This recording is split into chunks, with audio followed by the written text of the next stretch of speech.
Bismillahirrahmanirrahim. Respected judges, Assalamu alaikum.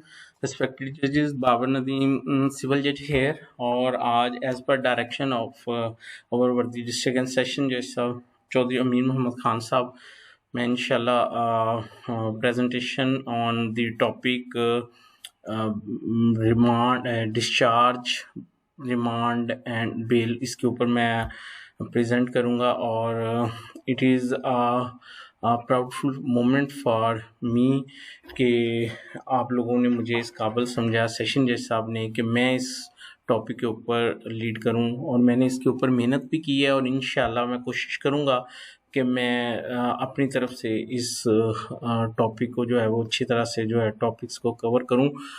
वैसे तो ये सब्जेक्ट बहुत वास्ट है और इस पर डिसेंटिंग व्यूज़ भी हैं, लेकिन जिस हद तक मैंने मेहनत की है मैं इंशाल्लाह उसको आप लोगों के सामने जो है वो प्रेजेंट करूँगा। सबसे पहला जो टॉपिक है जिसके ऊपर मैं प्रेजेंट करूँगा वो है discharge of an accused under the special order of a magistrate. और इसके ऊपर जो रेलिवेंट लॉ है वो सेक्शन 63 है और to some extent 169 and 173 sub section 3 जो है वो भी इसमें रेलिवेंट है। High court rules and order volume 3 chapter 11 part B वो भी इसमें रेलिवेंट है। और इसके अलावा इसमें ये लैंडमार्क जजमेंट्स हैं। इसमें स्पेशल जो जजमेंट PLD 2001 लाहौर पे 271 है, आसिफ सईद खोसा साहब की जजमेंट है।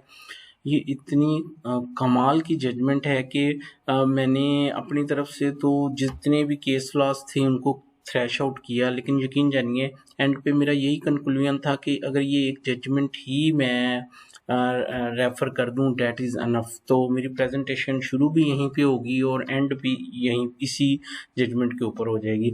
और नीचे फिर एक जजमेंट आई है 2021 पाकिस्तान क्रिमिनल लॉ जर्नल 1393, इसमें वही जजमेंट जो PLD 2021 है उसको और दीगर जो लैंडमार्क जजमेंट्स हैं उसको इसके अंदर जो है वो उन्होंने जो है रिप्रोड्यूस किया है, दोबारा उसको जो है वो डिस्कस किया है। डिस्चार्ज ऑफ एक्यूज, इससे पहले कि हम प्रोसीजर की तरफ जाएं, देखें CRPC के तहत किस तरह से एक एक्यूज डिस्चार्ज होता है, किन ग्राउंड्स के ऊपर डिस्चार्ज होता है, किन पैरामीटर्स के तहत जो है वो डिस्चार्ज का ऑर्डर करना होता है। ज़रूरी होगा कि मैं डिस्चार्ज के बारे में कुछ चीज़ें कंसेप्चुअल चीज़ें क्लियर कर दूं। वैसे तो मैं जजेस के सामने जो है वो प्रेजेंटेशन दे रहा हूँ, इनकी ज़रूरत नहीं है, लेकिन सिर्फ विद इन अ मिनट मैं इनको रिपीट करूँगा। डिस्चार्ज जो है temporary release of an accused है और इसके अफेक्ट क्या हैं। इसके अफेक्ट तो मैंने काफ़ी सारे लिखे हैं, लेकिन आसिफ सईद खोसा साहब की जजमेंट में ये जो लाइन है कि discharge has no relevancy to the investigation और ट्रायल, ये हर चीज़ को जो है इस फिक्रे के अंदर जो है वो वाजे कर रही है। नीचे उसकी एक्सप्लेनेशन है कि discharge will FIR will remain alive and intact, it can not be equated with the cancellation of a case because cancellation terminates the investigation whereas discharge does not. No permission is required to continue investigation after discharge. Accused can be rearrested with permission of the magistrate. Court can summon to face the trial at any time of taking cognizance. तो court accused को किसी वक्त भी जो है वो उसको समन कर सकती है टू फेस द ट्रायल। तो ये बेसिकली जो डिस्चार्ज है इसका जो कॉन्सेप्ट है वो यही है कि ये टेम्परेरी रिलीज है और जो क्रिमिनल केस है उससे इसका कोई तल्लुक वास्ता नहीं है, ये उसके ऊपर किसी भी तरह से ये उसको जो है वो अफेक्ट नहीं करेगा। अब डिस्चार्ज का जो मेन प्रोविजन है वो सेक्शन 63 है। No person who has been arrested by a police officer shall be discharge except on his bond और ऑन बेल और under the special order of the magistrate. अच्छा, इसको मैं एक डायग्राम से अगर मैं सेक्शन 63 को जो है वो वाजे कर सकूं तो वो है discharge of accused arrested accused by police officer on bond or discharge of arrested accused by police officer on bail or discharge of accused person under the special order of the magistrate। अब मैं one by one सबको explain करूंगा। सबसे पहले discharge of arrested accused by police officer, इसके ऊपर focus कर रहा हूँ कि पुलिस की बात हो रही है। ऑन बॉन्ड अगर वो एक बंदे को जो है वो डिस्चार्ज कर रहा है तो वो किन ग्राउंड्स के ऊपर जो है वो उसको जो है वो डिस्चार्ज कर सकता है।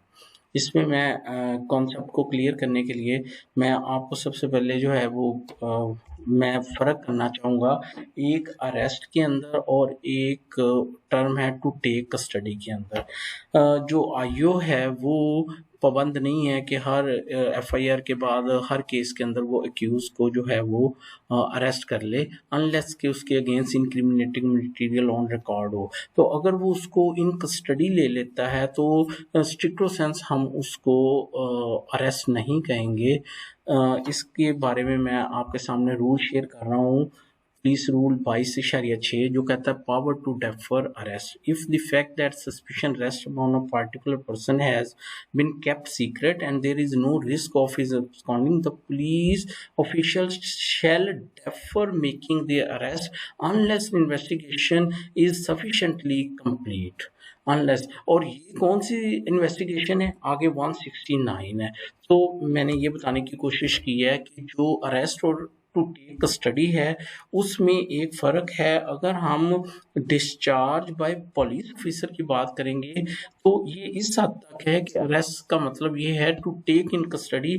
अभी उसने अपनी पुलिस डायरी में ये बात नहीं लिखी कि मैंने उस अक्यूज को जो है वो अरेस्ट कर लिया। आगे अगर आप 169 में भी देखें तो उसमें भी वो यही बात लिखता है कि that there is no sufficient evidence or reasonable ground of suspicion to justify the forwarding of the accused to the magistrate, such officer shall, if such person is custody, यहाँ पे भी वो अरेस्ट की बात नहीं कर रहा, release him on executing a bond.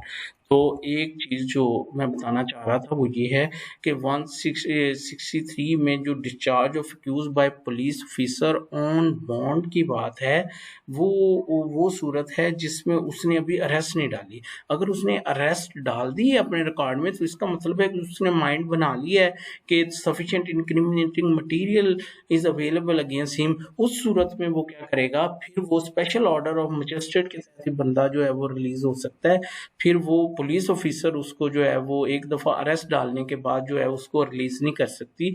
तो ये जो एक कॉन्सेप्ट है कि डिस्चार्ज जो है वो सिर्फ मजिस्ट्रेट ही कर सकता है, वो इस सेंस में है कि पुलिस उसकी जो है वो कस्टडी, उसकी अरेस्ट भी अपने रिकॉर्ड में जो है वो डाल चुकी है। लेकिन अगर सिर्फ उसको उसने अभी कस्टडी में लिया है तो फिर पुलिस भी उसको रिलीज कर सकती है 169 के तहत। उसके बाद जो अब मैं दूसरे कॉन्सेप्ट की तरफ, अच्छा अब मैं थोड़ा सा इसको कंप्लीट कर दूं कि जो पुलिस थी उसने क्या किया कि 169 के तहत सफिशिएंट मटेरियल नहीं था, एविडेंस नहीं था, तो ऑन बॉन्ड उसको क्या कर दिया, बंदे को रिलीज कर दिया।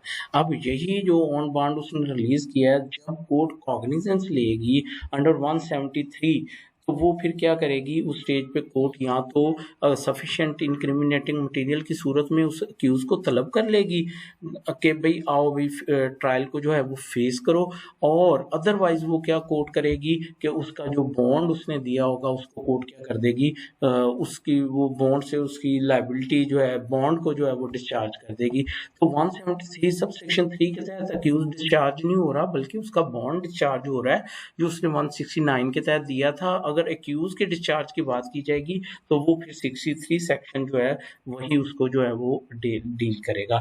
अब मैं दूसरी जो हमारा है वो है discharge of accused person by police officer on bail. अब मैं इसकी जो है वो बात करता हूँ। इसके लिए ये देखिए सेक्शन, सबसे पहले सेक्शन 60 है। जब एक एक्यूज को अरेस्ट कर लिया तो सेक्शन 60 ये कहता है कि जो वो police officer making an arrest with shall without unnecessary delay and subject to the provision herein contain as to bail take or send the person arrested before a magistrate. तो यहाँ पे वो कह रहा है कि वो पुलिस ऑफिसर भी उसकी जो है वो क्या कर सकते हैं, उसको ऑन बेल जो है वो रिलीज कर सकता है, छोड़ सकता है। और सेक्शन 63 में लिखा हुआ है कि पुलिस ऑफिसर उसको ऑन ऑन बेल जो है उसको छोड़ सकता है। और आगे वो सेक्शन 170 में वो सेक्शन भी मेंशन कर दिया गया है जिसमें लिखा गया है कि अगर वो ऑफेंस बेलेबल है, if offense is bailable and the accused is able to give security, shall take security from him for his appearance before magistrate on a day fixed for his attendance from day to day। तो ये जो एक concept था कि discharge of arrested accused by police officer on bail, इसको मैंने जो है वो एक्सप्लेन करने की जो है वो कोशिश की है। वैसे तो जो पुलिस ऑफिसर है वो इस अदरवाइज जो है किसी भी ऑफेंस के अंदर जो है एक्यूज को ऑन बेल जो है वो रिलीज कर सकता है। जब हम सेक्शन 496 और 497 पढ़ेंगे तो उसको फिर हम डिस्कस करेंगे। अब हमारी मेन जो प्रेजेंटेशन का टॉपिक है वो है discharge of arrested accused under the special order of the magistrate. इसके बारे में सबसे पहले ये है कि कौन सा मजिस्ट्रेट है जो डिस्चार्ज कर सकता है। तो उसके बारे में हर वो मजिस्ट्रेट जो उस ऑफेंस की कॉग्निजेंस ले सकता है वो उसको जो है डिस्चार्ज करने का जो है वो अहल है, वो उसको डिस्चार्ज कर सकता है। एक्चुअली जुरिडिक्शन का क्वेश्चन अब इस तरह से अराइज नहीं होता कि पहले एग्जेक्टिव मजिस्ट्रेट थे और जुडिशियल मजिस्ट्रेट थे, तो एग्जेक्टिव मजिस्ट्रेट की तो पावर नहीं थी कॉग्निजेंस की, तो वो फिर डिस्चार्ज नहीं कर सकता था। लेकिन अब तो सारे ही जो है वो जुडिशियल मजिस्ट्रेट हैं। फिर पहले कॉन्सेप्ट था magistrate first class, second class और थर्ड क्लास का। अगर हम रिमांड को देखें तो उसमें लिखा हुआ है कि second class magistrate specially empowered bye provincial government can also grant a remand. तो ऐसे भी हो सकता है कि अगर वो आज कोई मजिस्ट्रेट सेकंड क्लास होता, उसके सामने फिजिकल रिमांड पेश हो रहा होता तो वो डिस्चार्ज ना कर सकता। क्यों? क्योंकि उसकी पावर ही नहीं थी to take the cognizance under section 190। Only magistrate first class can take the cognizance. अच्छा, उसके बाद ये है कि अगर मजिस्ट्रेट ने उसको डिस्चार्ज करना है एक्यूज को, तो उसने अपनी पावर कैसे एक्सरसाइज करनी है। उसमें एक हाईकोर्ट रूल्स एंड ऑर्डर में लिखा है कि सो मोटू लिखेगा कर सकता है magistrate when request for physical और जुडिशियल रिमांड इज मेड।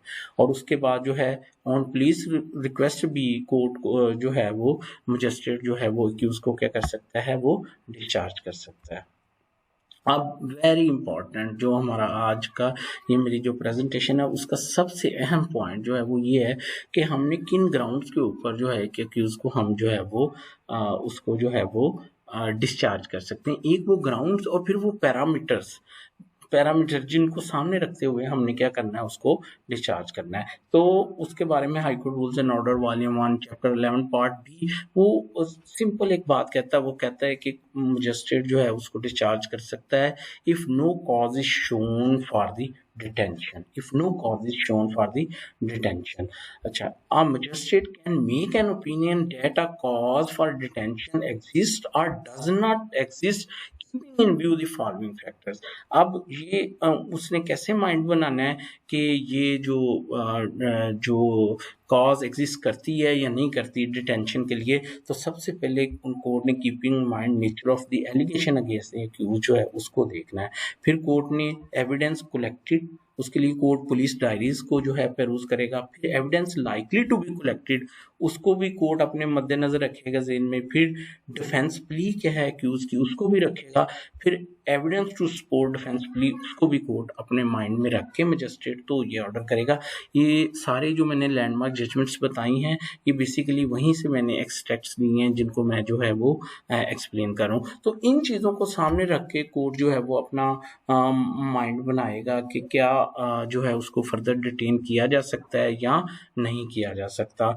कुछ चीज़ इसको इस सेंस में भी लेते हैं कि जी डिस्चार्ज के ग्राउंड जो है वो डेफिशिएंसी एविडेंस डेफिशिएंट हो, तो वो अगर हम जब इसको कंसीडर करेंगे एविडेंस को कलेक्टेड, तो इसमें वो ग्राउंड या वो टर्म भी जो है वो उसके अंदर क्या हो जाएगी, वो कवर हो जाएगी। अब उसके बाद जो है अच्छा इसको थोड़ा सा बता दूं कि मतलब एविडेंस कलेक्टेड से क्या मुराद है कि कोर्ट देखेगा कि कितने दिन का रिमांड जो था वो मैं दे चुका हूँ, अभी तक कितने लोग हैं जिन्होंने आके उसके अगेंस्ट जो है 161 की स्टेटमेंट जो है वो रिकॉर्ड करवाई है, कौन कौन सा एविडेंस उसके अगेंस्ट जो है सर्कमस्टांशियल एविडेंस जो है वो ऑन रिकॉर्ड उसके अगेंस्ट जो है वो आ सकता है। अच्छा, एक चीज़ मैं वाजे कर दूं, कोर्ट ने जब डिस्चार्ज का ऑर्डर करना तो कोर्ट ने अक्रंस हुई है या नहीं हुई ये एक अलग चीज़ है। ये एक्यूज उस अक्रंस से कनेक्ट हो रहा है या नहीं हो रहा, कोर्ट ने तो इस चीज़ के ऊपर फोकस करना है कि जिस एक्यूज को ये लेके आए हैं क्या वो उस अक्रंस से उस केस में वो जो है उसकी कोई इन्वॉल्वमेंट एट दैट स्टेज जो है वो है या नहीं है। कोर्ट ने उसको देख के जो है वो आगे लेके चलना है। फॉर एग्जाम्पल एक केस आ गया है और उसमें जो है कंप्लेनेंट भी हाजिर आ गया और वो आके कहता है जी कि वो आके कहता है जी कि मैं ये मेरा मुल्ज़म ही नहीं है, बेशक वो फर्स्ट डे के ऊपर आके कह रहा है। तो ये अब एक ऐसी ग्राउंड है जिसको कोर्ट कंसीडर करते हुए उसको क्या कर सकती है, उसको डिस्चार्ज कर सकती है। अब उसके बाद जो अगली जो चीज़ है वो ये है वेरी इंपॉर्टेंट कि कोर्ट ने किन प्रिंसिपल्स को सामने रखते हुए इस अपना जो ये तो था ना फैक्टर्स को कंसीडर करना है। अब ये है कि वो प्रिंसिपल जो कोर्ट ने ज़हन में रखने हैं, बेसिकली ये मैंने बहुत सारी जजमेंट्स से मिला के लिखे हैं कि हमें एक डिस्चार्ज का ऑर्डर करते वक्त किन किन प्रिंसिपल्स को जो है वो सामने रखना है। Each one has an inbuilt right to be dealt by with fairly in a criminal case. Denial of a fair trial, is as much injustice to the accused as is the victim and the society. Therefore, the magistrate must apply his mind to the facts and circumstances of the case while discharging an accused, and should be honest, fair, and just to the accused as well as to the prosecution. उसके बाद जो दूसरा वो है period accused detained by police and the time further required for investigation is no ground to discharge or refuse to discharge an accused. Actually, honestly speaking, जितनी भी इसके ऊपर डिस्चार्ज के ऊपर जजमेंट्स हैं उनमें एक ही कंट्रोवर्सी ज़्यादा प्रवेल कर रही है, वो ये है कि क्या मजिस्ट्रेट जो है वो without waiting of police report जो है वो एक अक्यूज को जो है वो डिस्चार्ज कर सकता है, फर्स्ट डेट पे डिस्चार्ज कर सकता है या नहीं कर सकता। तो एक व्यू जो है वो ये है कि section 63 can not be read in isolation to section 169। जब तक 19 और जब तक पुलिस की एक रिपोर्ट नहीं आ जाती उस वक्त तक जो है वो जो है वो मजिस्ट्रेट जो है वो 63 के तहत उसको डिस्चार्ज नहीं कर सकता। एट द मोस्ट जो है अगर उसका राइट ऑफ लिबर्टी जो है वो इन्फ्रिंज हो रहा है तो फिर आगे 497 के तहत उसके पास रेमेडी है, वहाँ पे उसको जो है वो बेल ग्रांट की जा सकती है। एनी हाउ, और दूसरा व्यू क्या है, दूसरा व्यू ये है कि ये कोई रूल ऑफ थंब नहीं है कि पहली डेट पे जो है वो without waiting for the police report उसको डिस्चार्ज नहीं किया जा सकता। उसके सर्टेन पैरामीटर्स हैं जो मैंने आपसे डिस्कस भी किए हैं, और यही आसिफ सईद खोसा साहब की जजमेंट है जो प्रवेल कर रही है कि इस चीज़ का वेट नहीं करना कि पुलिस रिपोर्ट आएगी तो ही कोर्ट जो है वो उसको जो है वो डिस्चार्ज जो है वो कर सकती है। लेकिन जहाँ उन्होंने ये कहा कि एक मजिस्ट्रेट के ऊपर कदगन नहीं है कि वो किसी भी वो उसको कर सके, डिस्चार्ज कर सकते, वहीं पे उन्होंने कुछ पैरामीटर्स भी दिए कि मजिस्ट्रेट को वो ऑर्डर करते वक्त जो है वो पैरामीटर जो है वो ज़हन में रखने चाहिए। तो उसमें से कुछ तो पीछे मैं वो फैक्टर बताया हूँ कि कौन कौन सी चीज़ें कोर्ट ने देख के करना है, और अब अगली जो चीज़ है वो ये है कि कितनी देर वो इन कस्टडी ऑफ पुलिस रहा और कितनी फर्दर टाइम रिक्वायर्ड है फॉर इन्वेस्टिगेशन, ये कोई ग्राउंड नहीं होगी डिस्चार्ज की। Period accused detained by police and time further required for investigation is no ground to discharge or refuse to discharge the accused. Court ने मजिस्ट्रेट ने जो order करना है उसने सिर्फ इन फैक्टर्स को सामने रख के करना है, उसने इस चीज़ में नहीं जाना कि अभी तक क्या हुआ है या आगे जो है वो क्या होगा। फिर उसके बाद या आगे वो डिटेन कितनी देर डिटेन रहा या कितनी देर वो मजीद डिटेन रहेगा। उसके बाद दूसरा जो है order of discharge should not be made in haste amounting to nip the prosecution case. ऐसे भी नहीं होगा कि जो मजिस्ट्रेट साहब हैं वो एक ट्रायल कोर्ट की पावर एक्सरसाइज करते हुए एविडेंस को जो है वो थ्रैश आउट करना शुरू कर दें, उसकी फॉल्सिटी और उसकी करेक्टनेस में जाते हुए वो अपना वर्डिक्ट देना जो है वो शुरू कर दें। तो इसीलिए है कि deeper appreciation of evidence while making of discharge is not allowed. उसके बाद क्या है, इसको मैं इस सेंस में भी थोड़ा सा एग्जांपल के साथ एक्सप्लेन करता हूँ। रिसेंटली आपने देखा होगा कि एक नारकोटिक्स का केस था जिसमें मजिस्ट्रेट साहब ने उसको जो है वो डिस्चार्ज कर दिया है कि उसको, और बाद में वो मैटर जो है वो हाईलाइट हुआ। तो उसके अंदर इशू क्या था कि मजिस्ट्रेट साहब ने जहाँ पे और ग्राउंड्स लिखी डिस्चार्ज की, वहाँ पे उन्होंने ये ग्राउंड भी लिखी कि वो आईओ जो है वो खुद ही कंप्लेनेंट है और खुद ही उसके अंदर जो है वो उसके अंदर जो है वो कंप्लेनेंट और खुद ही उसके अंदर जो है वो इन्वेस्टिगेशन ऑफिसर है। तो उसकी उन्होंने उस ऑर्डर को वो रिपोर्ट भी हुआ है, और उसमें उन्होंने जो हाई कोर्ट है उन्होंने उसके अंदर जो है वो ये लिखा है कि पहली बात तो ये कि कोई बार नहीं है कि एक कंप्लेनेंट इन्वेस्टिगेशन ऑफिसर नहीं हो सकता, उसकी डुअल उसका रोल हो सकता है, लेकिन क्या उसके इस डुअल रोल से एक्यूज को प्रेजुडिस काज हुआ है, वो उसको वो अफेक्ट हुआ है, ये एक चीज़ जो है ये क्वेश्चन ऑफ एविडेंस है, इसको डिस्चार्ज स्टेज के ऊपर जो है वो कंसीडर नहीं किया जाता। Otherwise it will amount to deeper appreciation, it will amount to exercise the trial power, कि ट्रायल वाली stage a court can sit as a trial court while making an order regarding discharge. उसके बाद it is not advisable to discharge an accused by turning down very first request of physical remand in heinous offences। फिर एक और जो principal है वो ये है कि अगर वो हीनियस ऑफेंस है जैसे कि मसलन रॉबरी है, डकैती है, उसमें यूजुअली शुरू में अननोन लोग जो होते हैं तो उसमें बहुत सारी थ्योरीज प्रोबेबिलिटीज़ आगे चलती हैं, तो इसके लिए फिर जो है उसको पुलिस को जो है वो सफिशेंट टाइम देना चाहिए कि वो उसके ऊपर जो है वो अपनी इन्वेस्टिगेशन कर ले, और उसके बाद कोर्ट को जो है वो अपना जो है वो उसके अंदर जो है वो एक माइंड बनाना चाहिए, और उसके बाद डिस्चार्ज का जो है वो ऑर्डर करना चाहिए। अब जो अगली बात है वो ये है कि एक अक्यूज है, उसको पुलिस ने ऑन बॉन्ड रिलीज किया है या ऑन बेल छोड़ा है या under the special order of the magistrate है। तो ये तो पहले शुरू में डिस्कस कर लिया था कि discharge is just a temporary release of the accused, लेकिन अब जो है अब उसके बाद क्या होगा, अगर मसलन जब कोर्ट कॉग्निजेंस लेगी तो फिर उसके बाद जो कोर्ट है 190 के तहत जब कॉग्निजेंस लेगी तो उसके पास फुली पावर है कि अगर वो समझती है कि इंक्रिमिनेटिंग मटेरियल आ चुका है और उसके अगेंस्ट जो है बहुत सफिशिएंट मटेरियल है और अब उसको ट्रायल जो है वो फेस करना चाहिए, तो फिर कोर्ट उसको क्या कर लेगी कि उसको समन कर लेगी और फिर वो जो ट्रायल है वो क्या करेगा, उसको फेस करेगा। Ordering a discharge accused to face trial depend upon the satisfaction of the trial court sufficiency of material available against him on record। तो ये ट्रायल कोर्ट ने फिर कोर्ट ने कॉग्निजेंस लेते वक्त फैसला करना है कि क्या उसको तलब करना है या नहीं करना। Thank you so much. ये था डिस्चार्ज का टॉपिक, और थैंक यू सो मच। मुझे अपनी दुआओं में याद रखिएगा। जज़ाकल्लाह।